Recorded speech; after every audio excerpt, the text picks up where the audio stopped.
right, it's spinning. Okay, we are live. Hi. All right, so let me make sure. I'm going to double check on my phone that we are live, and then we will get started here in just a second.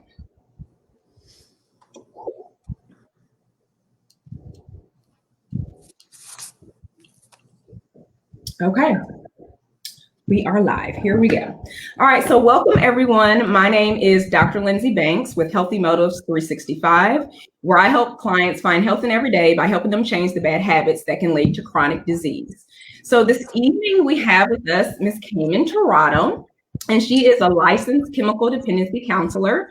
She is also a certified yoga instructor, and she is also the program director of mental health services at San Jacinto College. So welcome, Cayman. Thank you. I'm very excited about being here. A little nervous, but mostly excited. It's okay. Like I said, just pretend as though we're having a conversation. Just me and you. Okay. So pretty much what we wanted to do is highlight the importance of really practicing mental health and taking care of your mental health. A lot of times we focus on our physical health and the physical benefits, how we look and things of that nature. But tonight we wanted to make sure that you understand that it's very important to not neglect your mental health, because of course our mental health can affect our physical health, which is one of the topics that we'll touch on this evening. So are you ready to get started, Cayman? I'm ready. Okay. So first of all, I'm going to ask you, what are some of the most common misconceptions when it comes to mental health? Yeah, and I think, there's quite a few that we could talk about and touch on. I really wanted to highlight two tonight, just thinking about, our time together and really focusing in on these. So one of the first ones that I wanted to talk about is to get really clear on the idea that those who are dealing with mental health disorders or symptoms of mental illness, it does not make you weak. You're not a weak person. And I think this is something personally that I've struggled with myself, with my anxiety and my struggles with anxiety, is feeling like a kind of subpar human being, and beating myself up thinking if only I were stronger, or why can't I handle this like so-and-so. And not only is it not true that managing our mental health symptoms does not make you weak, it's also just not a helpful perspective. It's not empowering when we're looking at moving towards wellness. And so I was just thinking, some of the most courageous people I know and some of the most courageous people that we hear about are those who are managing symptoms every day. And I think we really need to take the word weakness out of the vocabulary when we talk about mental health and really look at, some of the most creative, intelligent, and sensitive humans are those that struggle with mental health. Yeah, and that's very true. When you talk about how, like, looking at some of your friends or people and you say, okay, well, they can handle this. But a lot of times you never really know what people are dealing with. So they may be handling it very well when they're in public and, outside, but at home they may be having some issues. It's very important to know that don't consider yourself as being weak. No, and I think that's so true. And also in my experience, some of the folks that I know that may be dealing with symptoms of mental illness have been quote unquote strong for too long, trying to be strong for too long, and their minds and their bodies they're just tired. They've been tired from trying to kind of keep up with that for so long. And I'm just going to give a shout out. Hello, Camellia is online. Good evening, Camellia. Hi, Camellia. And my mom. Hi, Mom. Hi, Mom. Okay, so moving on to our next question. So we know that the mind and body, they're connected, okay? Our brain connects everything that we do pretty much. Well, it controls everything that we do. So can you tell us, what are some of the physical effects of if we don't necessarily take care of our mental health? What are some of the symptoms we can exhibit? Yeah, and I know this is something so near and dear to your heart, but one of the criticisms of kind of the way that we practice medicine now is this kind of separate way of mind is over here. So if you've got problems with, stress, you go see a counselor, and then you've got heart problems, you go see a cardiologist, and then you've got stomach upset, you go see a gastroenterologist, not realizing that, or not treating the whole person and how all three of these things are going together. And so when we look at some of the major chronic illnesses, we know a lot of them have a stress-related component.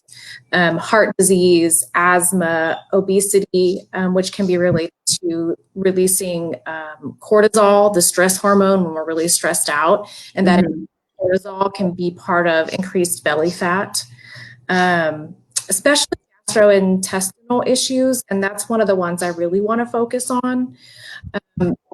We know that when our body is stressed and in that fight or flight mode, our stomach, our digestive system slows down. And there's a reason for that, because if we're in a place where it's fight or flight or survival, we want all of our energy going to the places that we need to fight or flee or do what we need to do to survive. And the energy doesn't need to be going to our digestive system.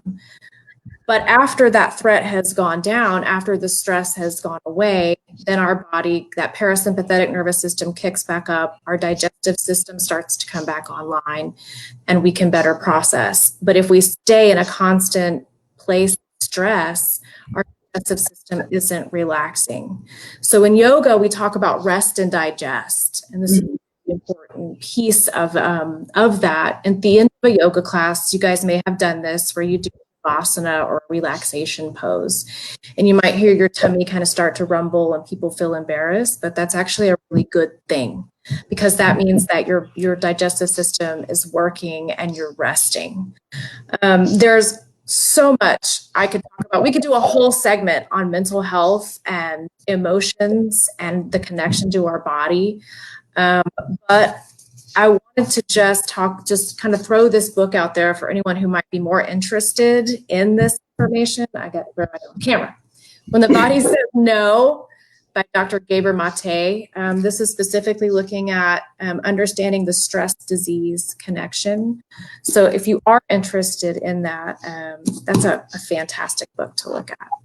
Yeah, and I can definitely attest to when you talk about specifically gastrointestinal issues when it comes to getting, nervous and not dealing with stress, because that's one symptom that I definitely have. If I get nervous or anxious about something, I can really feel it in my digestive system. So, yeah. Well, and the other thing we have to think about is that stress affects our immune system as well. So yes. if we're constantly stressed and our immune system is suppressed, that makes us more susceptible to viruses and things that are going around as well. Which is really important at this time with everything going on in the world. It's very important to make sure that you are helping to, reduce your stress levels. Extremely. Okay, so next question. So a lot of people kind of use the terms mental health and, everybody has mental health, but everybody doesn't necessarily have a mental illness. Correct. And sometimes they use the terms interchangeably, and there's a difference. Can you explain the difference between mental health and mental illness specifically? Yeah. So the way I kind of like to look at it is really on a spectrum, right? And so if this is our mental health kind of particular bar here, and you've got wellness on one end, and then you have illness on the other end. And all of us are on this kind of sliding scale spectrum of wellness and illness.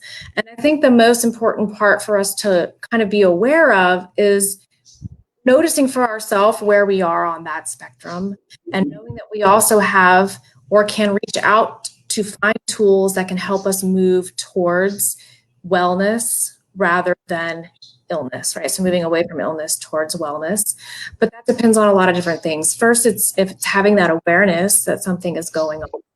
And then finding out what are the tools that you need. You and I are both kind of more natural, holistic medicine type of folks. That's where I tend to go to first. And that might work for some, but then some people might need a more intensive intervention and maybe need medication to help them move more towards wellness. The big kind of deciding factor that we look at when going towards a diagnosis is if your symptoms have become so extreme that they're interfering with your daily functioning. Mm-hmm. Right. So we all have some worries. If nobody has any worries, then I'm more worried about you if you have no worries.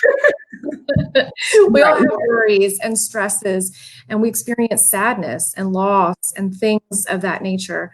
Crossed over into it interfering with your daily functioning, then that's where we get into the area of maybe looking at a disorder. Yeah, and I can definitely, agree with that. Like when it talks about like, mental health versus mental illness. I know previously what was it, a few years ago, I started having, after I suffered a loss of a close family member, I started to have panic attacks, and I had never had them ever before in my life. Yeah. And, I didn't really understand what was going on, but of course it was because I didn't really truly go through the grieving process. But Yeah. after I started to realize like the triggers and things that were happening, I was able to holistically manage it because I recognized it. So I started to pay attention. There's certain foods, like for example, caffeine would trigger me to get anxious. You know, Yes. I'm like really focused. I'm the type of person that I get really intense and focused in what I'm doing. And if I don't take a break, I'm just tensed up and I start to get anxious. So I Yes. started to realize that, and I was able to manage it, in a way that helped me to not have to, get to the point where I needed to go and get medication. But again, it's all about self-awareness and being able to recognize it. Because if I didn't, then I could totally be in a different place right now. Absolutely. And I think, it's really kind of something you said there that's really important is really just having that awareness. And then what are the tools that I need to do to manage this? Mm-hmm. There was something else you said, and of course it went in my brain and went back out. I think the important thing that, we need to know is that it can get better. We're not stuck in this. It's not going to be like that forever. There are tools we can use to help manage our symptoms. They go away. I'm a person that I've struggled with anxiety when I went back and looked at it since I was a child. I was an anxious child. So there's probably a biological, genetic, there's a part of me that is just anxious. And then we have to look at our environment, right? What part of my environment can I control? Triggers, that's what you talked about. Yeah, triggers. Caffeine. Yeah. What are your triggers for your symptoms? If you know that when you do this, it increases those symptoms, then we've got to either avoid that or see if we can better manage it in a healthy way. Yeah, definitely. Okay, so next question. We're going to talk about the benefits of practicing mindfulness. Okay, and then can I tell us how that differs from meditation? Yeah, so we can be mindful in everything that we do. So we can speak mindfully, which is something I'm still, it's a daily, I got to work on this daily. You know me, that's something that I have to work on that and my facial expressions. Yes. So there's this ancient poet, I don't know if that's the right word, is Rumi. Some of you may be familiar with the poetry of Rumi. He was a Persian poet, and he talked about the three gates to speech. And the three gates are: is it true? Is it necessary? And is it kind? And so, when we say something, we need to run it through these three gates. I probably need to write that down. Yeah. Is it true? I usually get through. Is it necessary? That's the gate that I got. That's necessary is mine. Is it necessary? Sometimes I know it may not be the kindest thing, but And is it kind? So we can practice mindfulness in our speech by thinking about the three gates. Mindfulness in our actions. We can eat mindfully. We can walk mindfully. And all of us could sure as heck drive a little more mindfully here in Houston. So you don't have to be in a meditative state to be mindful. I was sharing with you the best books I've ever read on eating. This is a woman who wrote a book called Women, Food, and God. Her name is Janine Roth. This is a very inclusive perspective of God in this book, but she struggled with overeating for years, tried all these different fad diets. And what she finally came to was that she just needed to be more mindful in her eating. And so that's a fantastic book if that's of interest to you. And then we can participate in meditation. So meditation is when we really go into a more deeper inward state to enhance that awareness and presence. And what's most important to think about meditation is that it's not so much what happens in the meditation, it's how we come out of that meditation and then apply that to our daily living. Yeah. People for years who say, well, I'm just not a good meditator. I don't know if anybody's a good meditator. I mean, maybe you become a good meditator, but it's really more about just being present in the practice and just kind of to keep showing up rather than worrying about good meditation. Right. And just kind of going back to, you mentioned mindful eating, and that's one of the big things that I work with clients on is mindful eating. I know a lot of times, you think about it, you like, okay, it's been a long day. I want to grab my food. I want to sit in front of the TV and eat, or I want to look at my cell phone while I'm eating. And a lot of times it's just mindful. You're just eating and you're not really focusing on like the texture of your food, what it tastes like. And then next thing you know, you've eaten all this food, and now you think about it like 20 or 30 minutes later, you're excessively full because you've been eating but you weren't mindful of it. Absolutely. Very important point. And then you also talked about meditation. So I have a kind of a funny story. So I've been actually meditating probably for the last year or so. Mm-hmm. And with having a husband and kids, there's not like a lot of places where I can meditate and have to. So honestly, sometimes like a long day at the office, I would literally go into my closet and, just, be quiet and meditate. And my husband couldn't quite understand. He was like, I just don't get it. Why are you just sitting there being quiet? I don't understand. What's the purpose of meditating? But what I can say is, and it's been very recent within the last like couple weeks, he actually got to the point where he tried to, meditate or whatever, and he actually likes it. And we actually meditated for the first time together, like literally. Ooh. And it was his idea. So we were in the garage, and that's kind of like our place where it's our gym. We have all this exercise equipment. So we got some mats out. We pulled out YouTube and listened to, it was like 10 minutes, but it was great because we were able to do it together, and something that just helped relax us. And I definitely think it's something that we're going to continue to do, but it's funny how he just had a total mind shift when it comes to meditation. Well, and you said a couple of things I think were interesting there. One was, it doesn't sound like you were like pushing this on him, no. Like you should meditate. It's so bad. It's so good for you. This is what it does for you. These are the benefits. You just kind of did your thing. And he was like, something's happening over here. And I want to find out more about that. I'm a calmer person now, because I used to get really irritated about stuff. Like I'm a lot calmer now. Yeah. So he saw by that example that there was something there. And then what else did you say? This is what happens to my brain. I'm on one train and then it goes to the other. Oh, closet. Camellia was on, and I know Camellia has her special meditation closet as well. Something special about closets. I don't know if it's just because it's so like it's kind of small and you can just kind of shut in. But find a space. I think that's really important. Find a space that you can just that can be your sacred space. So you go in there, you're like, even just going in kind of takes a moment, and you can kind of put yourself in that place. And it doesn't have to be long. That's the other thing about meditation. 3 to 5 minutes can make a world of difference. You don't have to go sit in some weird, lotus position for 3 hours for it to be effective. Yeah, and it's funny. I tried to, like, when I first started meditating, I tried to get my kids to do it. They're 11 and 15, so they're probably like 10 and 14. And it was hilarious. Like, they couldn't even sit still for 2 minutes. I was like, this is like, they kept making like funny noises and stuff. I was like, you know what, just, but we're gonna try it again. Once me and him get it down together, we're gonna try to implement doing it as a family and start really small and slow, but we'll see how it goes. Yeah. And, there's some great kiddo meditations on YouTube. Sometimes you got to meet the kiddos in a different way. Even like a walking meditation so that they're kind of getting to use some of that energy, I think would be awesome. So how does that work? Walking meditation.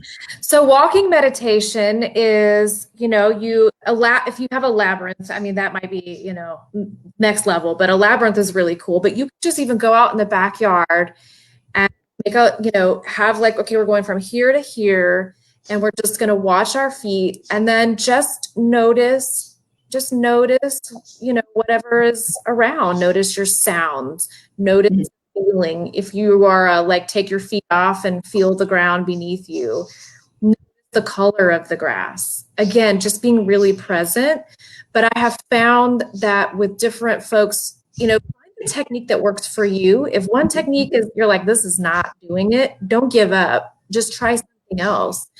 I don't find walking meditation particularly helpful. It's too distracting, but I have had other students who love it because they get to be a little active and don't have to sit still. Well, and that's a good point because in one of my courses, I talk about meditation and the different types. And some people think meditation is just sitting still and being quiet, and that's literally the only type. So there's different types. Can you maybe give us a couple examples of the different types? Absolutely. So there is that, kind of quiet meditation that you can do. One that I think is great is focusing on the breath. Mm-hmm. So for me, I need to have something that anchors me back in because my brain will kind of start going off. And that's what our brains do. Shutting your brain off or stopping your thoughts that's not the goal. The goal is just to keep coming back to awareness. So focusing on your breath, saying inhale and exhale could be a simple way of doing it. Mantra meditation, which is where you find a word that resonates with you. It could be a sacred word from kind of the sacred wisdom traditions, or it could be just a word that's powerful to you, like peace or love, and just kind of focusing on that word. You can do a candle meditation, whereas just watching a flame and bringing your attention back to the flame over and over. So, I mean, there's tons of different ones, but those are just some ideas you could try out. So there's a lot of different options that you have to choose from. So yes, yeah. Okay, so lastly, what are some things that we can do, simple things that we can do in our everyday life to help, maintain our mental health? Yeah. So I have 3 things that I want to share. One is going to be, we're going to do a quick mindfulness practice. Then I'd like to do a short meditation, if that's possible. Do you think we can do that? Just a real. And then I have just one last little tip that I think I can share and would be helpful for people. Okay. So what do you want to start with? So let's start with mindfulness. I call this the AAA check-in. So the first A stands for awareness. So we're just going to become aware of what we're feeling. And I'm going to give you guys a tool to do this. And then we're going to practice acceptance of that feeling. Radical acceptance comes from DBT, which is dialectical behavioral therapy. And it's this idea that, we just kind of have to accept what is. So we're just going to work on accepting the feeling that we're feeling. And then the third part is action. What is it that I need to do in this moment with this feeling? Do I just need to sit with it? Do I need to call someone? Do I need to get out of the house and go for a walk? Do I need to call my therapist? What is the action that I need to take? So I'm going to pull up this feelings wheel. I'm going to share my screen real fast, Dr. Banks, if that works. Yes. I'm going to go here. Okay. And I'm going to share here. And then do we have the feelings wheel up? Yep, we have it. So what I'd like is if you and anyone who might be interested in participating, this is totally optional, will just take a minute and look at the feelings wheel and see if you can just become aware of what you're feeling right now.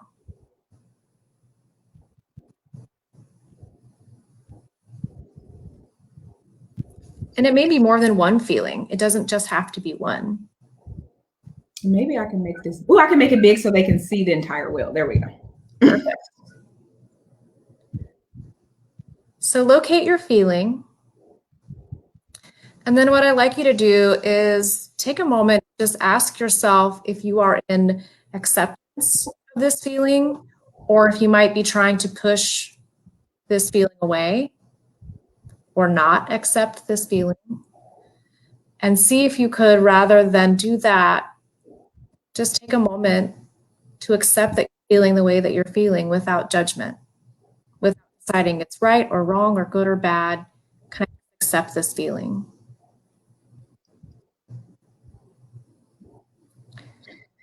And then lastly, what is it that you feel you need to do in this moment with that feeling? Is it a feeling that needs to be addressed? And how do you need to address it? If you're feeling loving, maybe that's something you want to share with someone else. It doesn't necessarily have to be a negative feeling.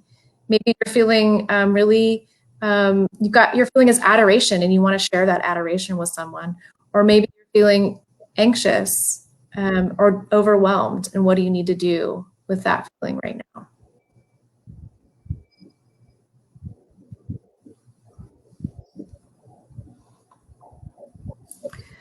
So that is, I'm going to stop sharing, Dr. Banks. Okay, so I'm gonna go back to just me and you. There we go.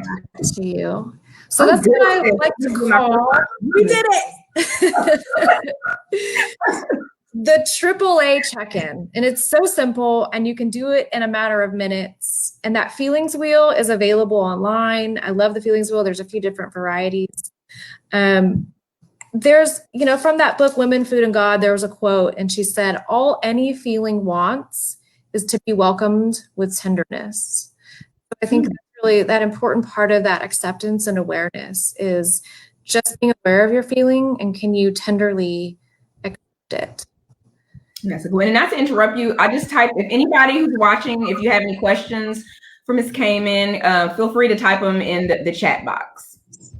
Okay. Sorry, Cayman. I just want to put that out there. No, yeah, thank you. And then what I was going to have us do is just a quick 2-minute meditation. Do you think we have time, Dr. Banks? Yeah, we can do 2 minutes. I don't want to try to do 10 because, my kids couldn't even do 2 minutes. So you don't want to push it. And I say 2 to 3 minutes. So I will try not to get too deep into this journey. And so we'll keep it light, but it's going to kind of go with what we just did. So we can maybe go a little more deeply into it. So if you feel comfortable to close your eyes, you can. If that doesn't feel comfortable, you can just rest your gaze on a spot in front of you. Just start to connect with your breath. So just noticing your inhale and your exhale.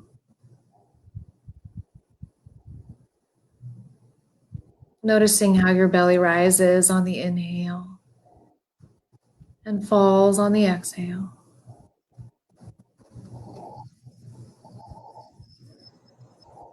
And let's just do a quick body scan. So starting with your feet, seeing if you can release and relax, noticing any areas of tension in the feet, the ankles, shins and calves, thighs, glutes. Relaxing and releasing in the stomach, lower back. Releasing up the spine into the upper back and shoulders. Letting your shoulders fall away from your ears. Relaxing your chest. Down your arms, wrists and hands. Your neck. Relax your jaw. Relaxing your eyes and even the top of your head.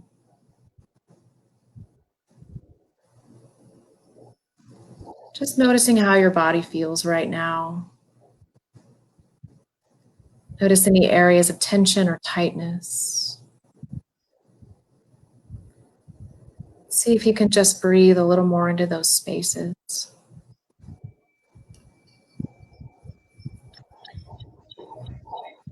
And then check in with your feeling, your emotion, the one you just identified in the feelings wheel, and see if that emotion is showing up anywhere in your body. Can you connect that emotion to a physical place in your body?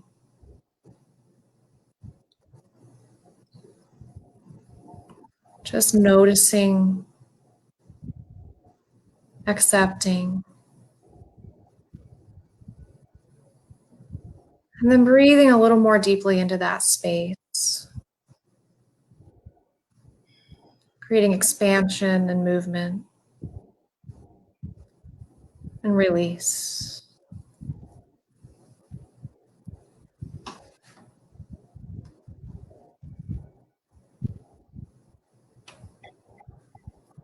Taking a couple of deep inhales.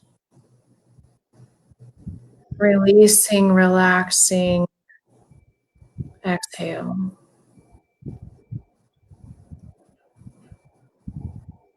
One more deep inhale. And on this final exhale, releasing anything that's no longer serving you,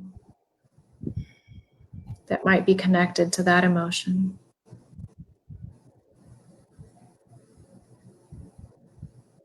Bringing your attention back into the room, back into your body. And when you're ready, you can gently flutter your eyes open.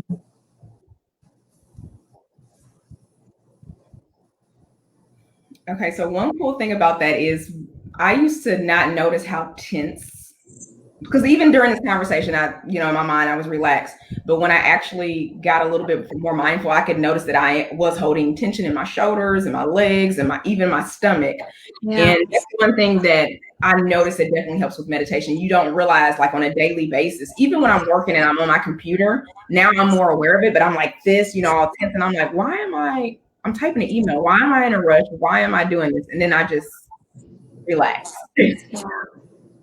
Well, and you know this so well from being a chiropractor, we hold emotions and we hold stress in our body, even when we don't realize it. And so that, again, that body-mind connection and just that check-in, and then seeing, where are my emotions showing up in my body? Can I connect what I'm feeling to a place in my body? And how can I breathe into that or release it? One of the things when we talk about emotional health is we need to process our emotions. We need to process what we're feeling. And sometimes we need to discharge that emotion. Sometimes anger shows up in our fists because we want to punch something, because we want to discharge that, right? Mm-hmm. Or when we're sad, we cry. It's a discharging of the emotion. And if we don't do that, then we're suppressing it. And when we start suppressing it, we start getting into trouble. Definitely. So if anybody has any questions, because we're almost about getting ready to wrap this up. So if you have any questions, don't be shy. Feel free to type them in the chat. And so, Cayman, I would just like to, first of all, thank you for agreeing to do this and sharing your expertise with my audience. Again, like I said, it's Mental Health Awareness Month, and it's very important. Kind of my theme for this month is just to be more aware and highlight the importance of mental health awareness, because it's something that's personal to me. Like I said, when I first started my my health and wellness journey years ago, I really just focused on physical, that's what I look like, the number on the scale and all those different things. And I noticed that within the last year and a half, when I've really, made a transition and I've started being more mindful and really paying attention to self-care, that, I just naturally feel I'm just a more happier person in general. And it just it brings your stress levels down, which helps with, if you have a goal of weight loss, naturally that weight loss is just going to start to occur because those cortisol levels are actually going to start to drop. Cortisol can create that, that belly fat. So it's definitely something important that we want to make sure that we're taking care of.